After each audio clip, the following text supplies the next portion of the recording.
Welcome to Mindful Talk, brief conversations about mindfulness in the workplace and at home. I am your host, Lauren Wessinger. And I'm your host, Misty Anderson. And this podcast is brought to you by the Mindful Project. The Mindful Project helps you elevate the culture of your business by bringing mindfulness practice to you and your staff through in-person and virtual learning. Contact us through our website, themindfulproject.co, for more information.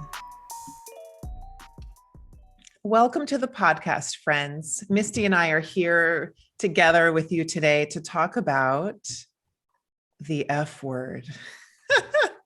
That's such a good way to intro it. It just came to me right now. That was on the cuff. Awesome. Off the cuff, on the cuff. No, but really, we're talking today about failure.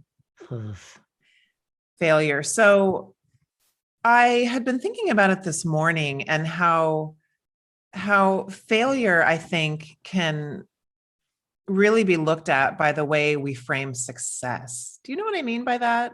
Absolutely. I think about when we closed our yoga studio several years ago, and even though it was our choice to close and we weren't forced to close, I still felt a sense of failure about that ending. Because let's be honest, if we were raking it in and financially super stable and, abundant in that way, we probably would have stayed open. And I shared this with a lot of friends and even some of our teachers, this idea of failure with the studio. And everybody said, "What? That wasn't a failure. You created the most incredible, unique space that your city has ever seen." Not only that, it was courageous to close when you did, instead of squeaking it out till the very last end and squeezing all the drops of juice you could from it. And so many people helped me reframe my definition of success with that venture, so that now the way it lives in my body is, oh yeah, it was amazing and a total success. And I'm glad we did it. And I'm glad we moved on, I'm so glad you think that, because as a former member of that studio, you created a space, but you took that and you grew it into so much more. And the community that still lives today because of that quote unquote failure is amazing. I mean, I have lifelong friends that we were connected through the studio, and that's all. But yet we share all the other aspects of our lives. So I appreciate your failure. And that's how you and I met. I know it's insane. I was thinking, when I was thinking about failure, I grew up in a really small town, like I've told you guys before. And my granddad owned this little small meat market and convenience store. And it's kind of where all the farmers went before they went out and had their coffee, and he'd slash you some bologna or get you a steak and pump your gas. And it was just very home for me. I grew up in that little store. And for my granddad, that was very much a sense of his self. And it was a part of who he was.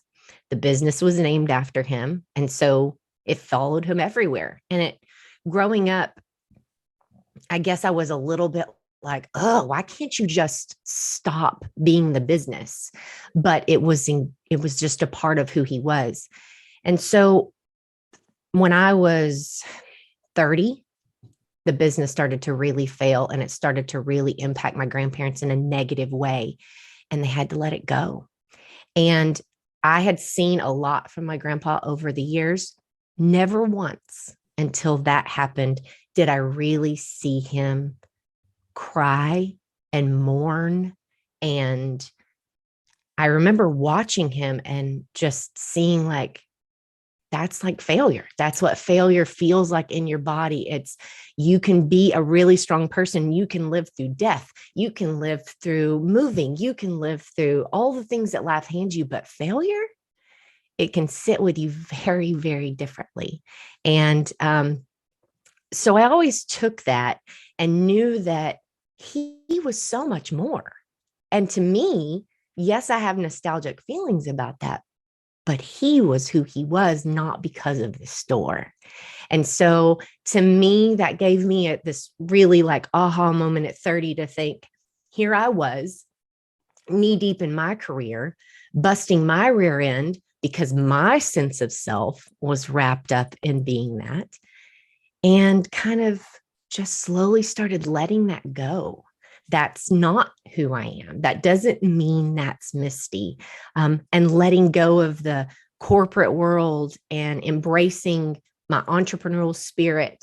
That's just taking a lot of what would be considered failure and turning it in and reframing it, just like you said.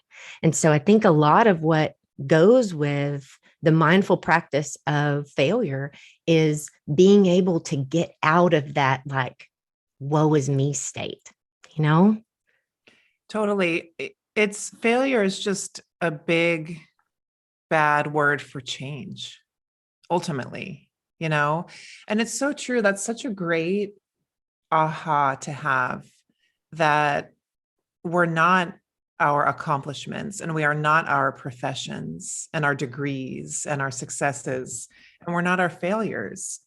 When I was in college at Arizona State, I was in the honors college, and I won't go into the details of why, although we can probably all guess, but I couldn't keep the GPA to stay in.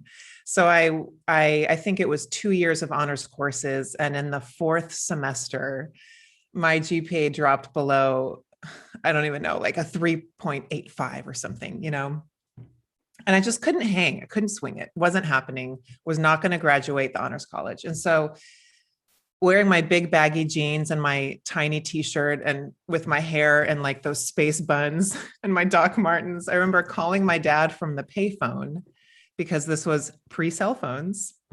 I called my dad from the payphone at school, and I was bawling. I was just bawling. I was so scared to tell them. And he answered, it could have been him or my mom, but he answered. And I was crying. I was like, Dad, I have something to tell you. I said, I flunked out of the honors college. And he was like, oh my God, is that it? That's why you're calling? He goes, I thought somebody hurt you. I thought you were in serious danger. I was like, no, but I flunked out. And he goes, I don't care about that. he goes, you are so much more than the stupid honors college. He said, don't worry about it. He said, it doesn't matter. You gave it a good shot. It didn't happen, and it's no big deal. And, when you talk about pivotal points in a childhood, even though I was probably 18, I was still very much a child. That was such a pivotal time for me that, and he even said, who you are is so much more incredible than an honors student.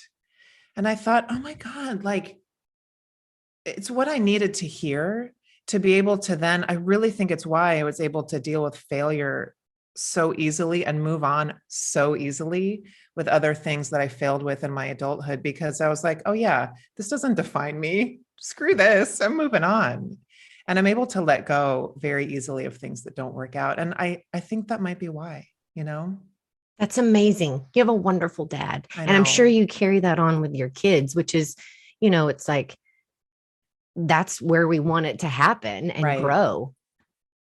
It is. And, when my kids, they definitely are getting to the stage where they're starting to fail more, as you go out into the world more and start doing bigger things, you fail more. And my message is the same to them because of that. I say, you know what? Let's look at maybe how this could have been different. Because, sometimes the failure is because they actually didn't try at all. You know what I mean? There's that kind of Yeah. failure. But we look at it, and then I'm always so sure to tell them that who they are is bigger than that game, or bigger than that grade, or bigger than that friendship. And how can you show up and do your best and know you did a good job, and then just move on, Yeah. take the lesson and move on. That's all you can do. I try to tell my daughters that all the time too. Like, your job is, and they're little, but your job is school. That's your job, right? And you're going to mess up, and you're going to do things that, like a poor performance review or a report card or whatever it is. That if you tried your best, and I tell them that all the time, if you did your best and that's your best, then I am so proud of you, because a lot of people don't give their best. And I think just knowing, like, I never, not that anybody made me feel like I had to push and push and push to become this success. But I did. And while I want my kids to be successful, I want them to understand that's not necessarily hand in hand with what you do for a living. Like, and that was just really wrapped up in who I was until like, I don't know, 35. And it's really nice to shed that and be like, there's, career Misty, who I'm very focused and job oriented, but then there's a different side of me. And I didn't take all of that other stuff and look at it as a failure, or I've left it behind, or that was the good old days, which don't get me wrong. The money was great. So there's like, you long for that stuff, but it made me to where I am today. And I wouldn't change that. Right. Right. It's like, okay, fine. None of us are getting out of here without change and failure. And I think the important thing is, what are you going to do with that? Like, so it didn't work out. So what are you going to do with that? What are you going to do with that energy and that lesson? And what did you learn? And a lot of times when we look back, I wonder if this is true for you too. I look at everything that ended in my life for the most part, and I think, thank God that thing didn't work out. Thank God that thing ended, because look at what stepping stone that was for me to bring me to where I am today. So I bet I can blow your mind, and I'm going to be very vulnerable, and I rarely talk about this, but I was married before my husband. And do you know that? I don't think I knew that. Yeah. Okay. So, because that's not information that I think would ever leave my brain. So at 21, I knew everything in the world, and I married my high school sweetheart.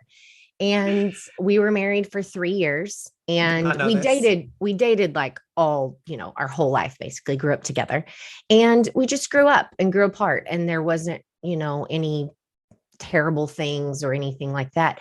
And when I went to my grandparents to tell them that we were getting a divorce and it was over, no one on the outside saw anything like, he doesn't beat you and things like that. And I'm like, that's not necessarily what happens. We grew into adult people and we're not children anymore. And looking back, I know that's what happened. But my gosh, it took me, I would say, about 3 years to be able to openly say that to people without feeling just the weight of ultimate failure. Because I think anybody out there that's been through a divorce will say, like, that feels like the ultimate failure. You're like, I promised all of this stuff and forever and better or worse, and I can't make it work. And so thankfully, now we're in 2022. And I mean, some people are on, blended families in different ways, and we've really evolved. And so I'm very glad, because there was so much I learned in that short 3 years that has strengthened my marriage today in ways that never would have happened, because I wouldn't have grown in that way. So I would say that's my biggest failure. And to me, I know a lot of people would say, like, that's not a huge failure. That's part of life and love and change. But to me, it very much felt like a failure. And I feel like I've done a really good job in my life. I hope my husband says this too, of taking those things and trying to be a better person for him and for my family. I'm also older too. So that, don't get married young. That's the the message. You're wiser. Here. You're definitely wiser. But, from the outside, and I mean, this is just me, but I think, again, that word courage comes up. The easy thing would have been to stay and be unhappy. And I think it takes a lot of inner strength and a lot of courage to make the decision that's best for the two of you and to leave. Yeah. You know what I mean? I think that certain institutions, we'll just say that, in this country have pressured people into staying together who don't need to be together anymore. And I see it as deeply courageous. Thank you. He has a beautiful family. I have a beautiful family. Right. I chose through a lot of therapy because, he was a big part of my life. And there isn't a single memory from being 12 until I was 25 That doesn't include him in it. And it's Yeah. like, why would I want to wipe all that away? Right. And so, but it did take me a really long time and a lot of therapy. So if you go through divorce, just know it doesn't happen overnight, the failure and the shame. But I do think failure is an opportunity to really, really mindfully practice self compassion. And I routinely, if right now, this is a perfect example, being vulnerable like this and talking about it, I'm having to tell myself, what would I tell you? What would I tell you? Do you know what I mean? Instead of being like, oh, it's so scary. Now people are going to judge me. What would I tell Lauren? If Lauren were telling me this back, I would say, you're courageous. Way to go. Way to take hold of your life. And so you really do have to practice a lot of self compassion if you're going through some sort of failure. Yes. And I would say if you are hearing this episode today and you are going through the loss of failure, to go back, we did an episode on self-compassion. I can't remember when, but you'll find it in the listing. It was not that long ago. And to go back and listen to that, because, and we talk about this here and there often, the failure, the event that didn't work out is the first arrow, and that's unavoidable, right? That's the pain of life. That's completely unavoidable. Stuff's going to happen. And then the second arrow is the trip that we lay on ourselves, the additional suffering of thinking, oh, I did a bad job. I'm not good. I'm this, I'm that. I'm not smart. I'm not strong. I'm not lovable. Like that's all the secondary stuff that we can work with through mindfulness practice. That's the stuff that is the juice of the practice. The first arrow is not really the juice of the practice. That's the stuff of life. The second arrow is where awareness, self-compassion, mindfulness, all of that comes into play as we work through those secondary real emotions that happen as a result of loss. That's such a good way to put it. And you're right. When I start having like the negative thoughts, like I can't do this because I failed because of this, I'm coming off a pretty big failure myself. I built a whole yoga studio, like literally constructionally built a yoga studio, and then COVID happened. And so I had this, $7,000 structure in my yard, and that was gorgeous. And I couldn't do anything with it. And so it sat there for almost 3 years. And we just moved from our house, and I had to pack everything up in it. And it was a hard day for me because it felt like I was literally swallowing failure. And then I thought, gosh, like the podcast is a good example. If I'd have been teaching yoga regularly, I don't think we would have started this podcast. I think that the two of us would have been far too busy for that to happen. And look where this has brought us, and look what it continues to bring. So you have to, and it was really nice that I got to move away from that place, because it did feel like I was closing a door, okay, that happened. I'm not excited about it because I lost a lot of money and it's failure, but I learned a lot. And I learned a lot about myself. I learned about what my family, how we work together. And so I'm just going to take all of that and I'm going to move it on to this next stage.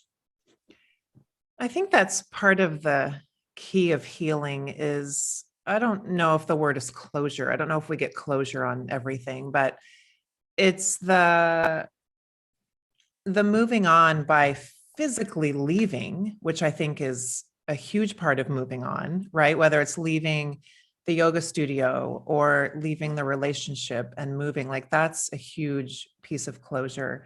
But then it could also be when you're ready, right? This is not right away usually, but when you're ready to think, but what did I get out of that experience? Like what were the gems? Like what was really good about that? Because I'm guessing 99% of the stuff that ends, there was actually a lot of good in that situation.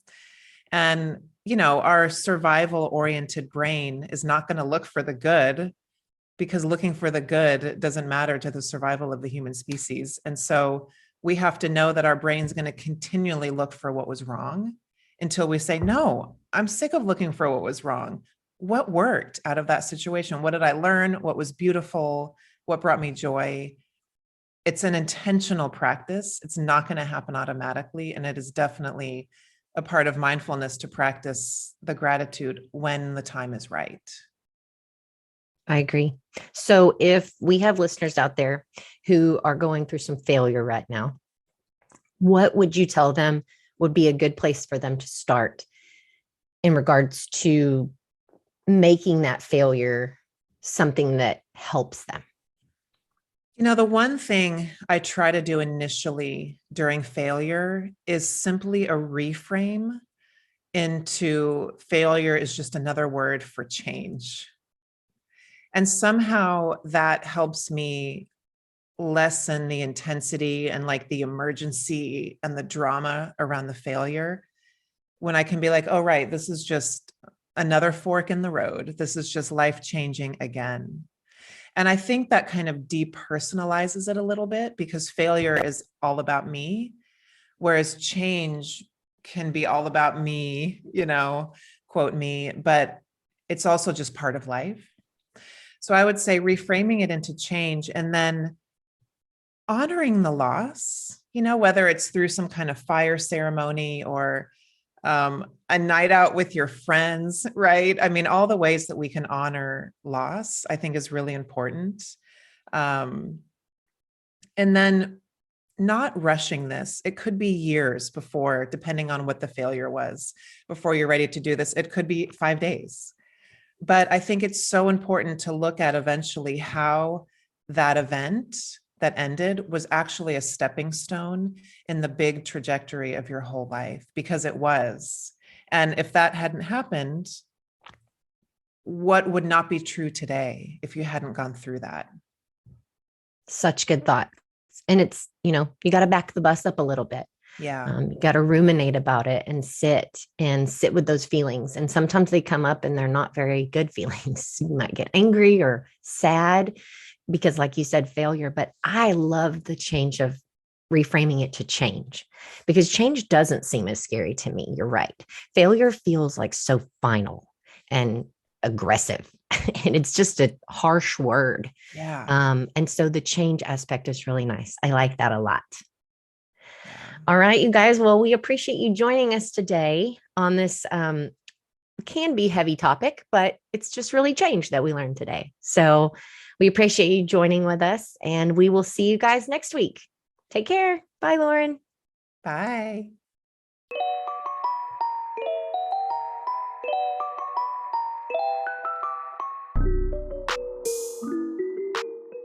Thank you so much for listening to Mindful Talk. We don't take it lightly that you spent your time listening to our podcast, and we are forever grateful. If you'd like to support the podcast, please subscribe on your favorite podcast platform and leave us a rating and a review. Welcome to a more mindful way of living and working.